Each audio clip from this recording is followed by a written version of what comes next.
Welcome to another episode of Millennial Investing Explained. Here's today's question. In regards to real estate, it seems that many millennials think they're not able to buy a house or they can't invest in real estate. I mentioned that briefly before, but can you give specific examples of how a millennial can get involved with real estate? Yeah, absolutely. There's a really great book that just came out by Craig Curelop called The House Hacking Strategy. And it's an incredible book. I think he's 26. He's already reached financial independence. He has 3 properties. He breaks out step by step by step by step exactly what he did. It's an absolutely incredible book.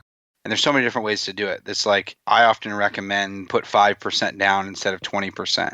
One of the biggest myths is that you need 20% down payment. And so people save for years and years and years to get that 20% down payment. And then they've either A, been priced out of the market, or B, they've waited too long to take advantage of the appreciation opportunity. So in a lot of cases, if you live in a city, even if you don't live in a city, put down 5% when you have the money, invest in real estate, start that appreciation growing, and start small. I mean, it's like anything in life, you're going to get a little bit more comfortable with it.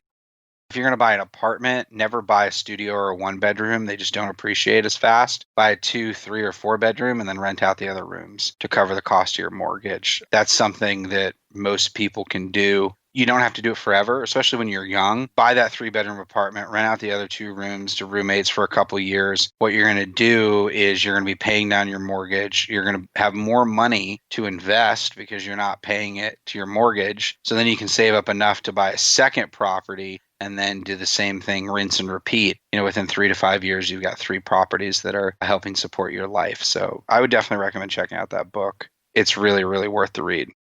I'll be sure to put a link to that book in the show notes so you guys can check it out. It's a Bigger Pockets book. And if you guys remember a few weeks back, we had the CEO of Bigger Pockets, Scott Trench, on the show as a guest. And as Grant has said, I think house hacking is a great strategy. I house hacked my first 2 properties, so I'm very familiar with the strategy myself, and I would highly recommend it as well. That's all for this episode of Millennial Investing Explained. Be sure to follow me on Instagram, Twitter, and Facebook, or subscribe to our YouTube channel to get even more free content.